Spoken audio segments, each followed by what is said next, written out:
do the, since we're recording, let's nerd out later. That's what happens when I bring a cool toy to the make space. Well, wait, first of all, who are you guys? I'm Tyler Weingartner, video producer for Make Magazine, and I'm Heb Spadya, and I'm the photographer, photo editor for Make Magazine. Very cool. And we're in the innovation hangar. And what do you guys call this space here? So this is the Maker Media Lab. This is our workshop. This is where we do all of our test builds. So people send us projects in the magazine. This is where we test them to make sure that they work, see what different ways we can improve them. This is also where we capture photos of those projects and shoot videos. So when I'm reading the magazine, you're it. This is where a lot of the visual magic happens. I love the magazine, and I love Maker Faire. Maker Faire is coming up soon. It is. At least the big one in 6 weeks, not too far away. That's May 16th and 17th of this year. In San Mateo, because Maker Faire now is all over the world, isn't it? Yes. Yeah, there are How many different Maker Fairs are there now? There's the two flagship fairs. There is Maker Faire Bay Area and Maker Faire New York. New York happens in September. We have 10 what we call featured fairs, which those are in, I mean, I can't remember all of them, but that's Detroit, Paris. Those are the only three I ever. I bet the Shenzhen. No, London is happening yet. Somewhere in Germany. Where's the German one? It doesn't matter. Yeah. Read the magazine and go to makerfaire.com or something like that. They're all up there. Yeah. And then there are hundreds and hundreds of mini Maker Fairs that are probably in your local area. So definitely keep an eye out for those. One of the things that I work for Rackspace, going around the world meeting cool people like you and seeing innovation, is they're really interested in Internet of Things. They're just noticing an explosion.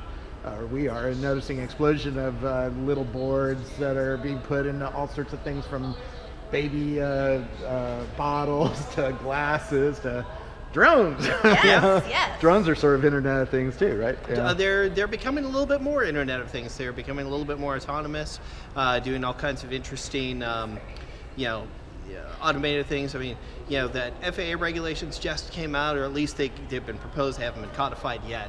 So we don't know exactly where that stuff's going to land. So, people like Amazon are still struggling to get their ideas off the ground. But for autonomous, delivery drones and things like that. Since you're on the front lines of your readers are pushing the bar. Your readers are crazy makers, who are trying to do weird things with new technologies and some old ones like knitting and stuff like that. But what are you noticing coming through right now? What's going to be in the next magazine, I guess, is the real question. The issue that we're working on right now is robotics, issue 45. There's all kinds of great stuff, including the InMove project, which is an open source 3D printable robot that's life-size.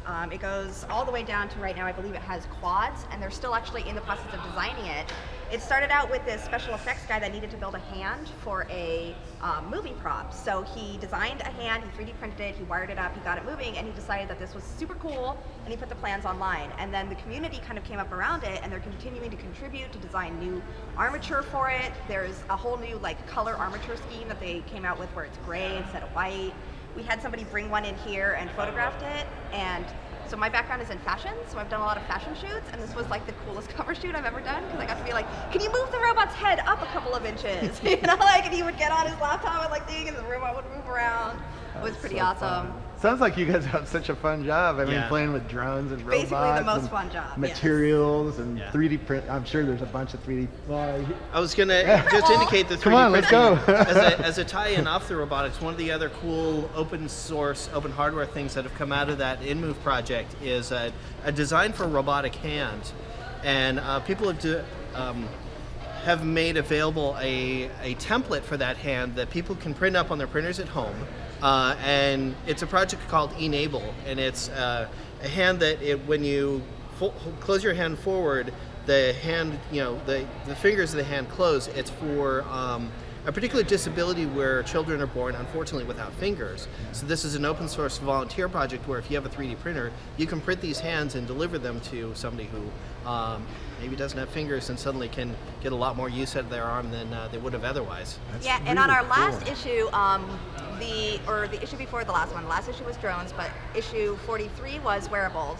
And our cover story, I know we don't have one handy, was a guy who printed that hand. He actually was in an accident and he had his hand amputated, and he printed that hand and made his own robotics hand out of it because he was unsatisfied with the prostheses that were on the that were available to him at the time. Yeah. So his hand is the in-move hand, and he just modified it for his own needs. He wired up the board himself. He actually taught himself because he was walking around in Paris, walked by a makerspace, saw this in the window, a 3D printer, and was like, I can make my best. I bet I know where he was too, because I hung out with some of the best 3D printers in Paris. I bet, yeah. One of those spaces over there. Yeah, they're doing incredible work with a row of 3D printers, yeah, so like that they in can their do window. a lot of big things fast, you know. Yeah, and so they help. Are you guys out. excited by what got announced at TED this year with the new 3D printer that pulls objects out of the yeah, we were actually goo? talking about that the other day.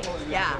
So there's a lot of innovation still coming in the 3D printer Still space. eager to see that one because that video is a little bit confusing. Exactly, how long it was going to take to print those models.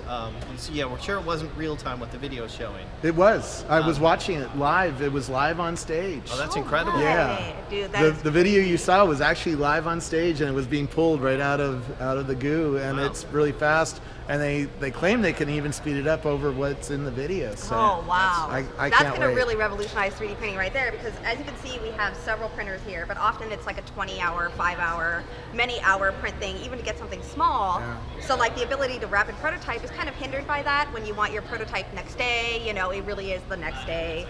So, but like that kind of thing, you would be able to rapidly prototype immediately and be able to see if The design surface works. should also be better, and the strength should be better according to how they're making it. So I can't wait to see that. Although still one of the most exciting things I've seen in 3D printing this year was at CES, which is a company called Markforged, where they're printing in nylon, but they're infusing it with carbon fiber filament. And what they were getting was mechanically rigid, functional parts. Because I mean, we get good stuff out of these printers here, but they're only good prototypes. Yeah. This Show it to the company. camera there. This company is funded by, or started by a couple of people, ex-aerospace and current, working in auto race teams. So they're making parts that they can then take and put in their race cars and use, racing on Sunday. So that's a big leap forward from just making prototypes. Well, it looks like you guys have a lot of fun at work. You got cars and Do you want us to give drones. you a little tour of the space? Yeah, let's right, go so real briefly because. This is our 3D printing area. Yay! This is where the laser cutter happens. Over here we have our library, which is stocked with tons of books from Make Books, every issue of our magazine, and a lot of projects from past magazines that we've built in the labs. Yeah. Like there's the color dark room there. There's the safe. We have all kinds of different robotic stuff up here. Over this way, we have the nuclear fuser, which will actually be in this next issue, the issue 45 robotics. And what does that do? Do you know what that one does? I do not. I think it just lights up in a Yeah, I cool think it way. looks super cool and does something with vacuums. But Oh, very you'll cool. have to read the issue to find out because All I right. didn't do a good job of describing it. Cool. Yeah. Here we have one of the cars from the Power Racing series, which is run by one of our Make employees, James Burke. And you basically get a Power Wheels car. You remember them from childhood when you got your little Barbie car or the Jeep.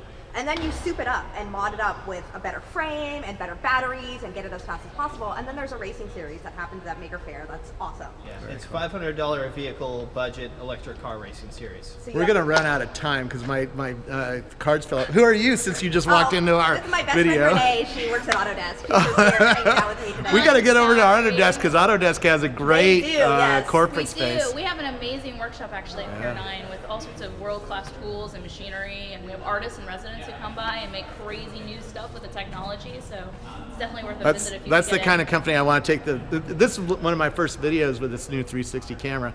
And that's exactly where I want to go with this new it's super 360 cool. because you can see it all, right? And by the way, you're going to be able to watch this on Oculus Rift, Right. And Gear like VR. Basically walk through yourself. That's right. over there But is we're gonna die here. So Oh, okay. Alright. so where do we find you guys on the internet? So that's makezine.com, makezine. Yeah.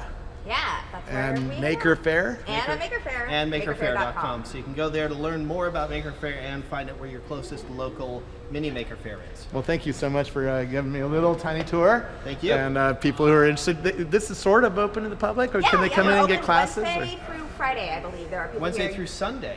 Well, Wednesday through Sunday, the Innovation Hangar's open. We staff this area Wednesday through Friday, and you can come in and talk to us, and we'll tell you what's up. Very cool. Well, thanks so much. Thank you.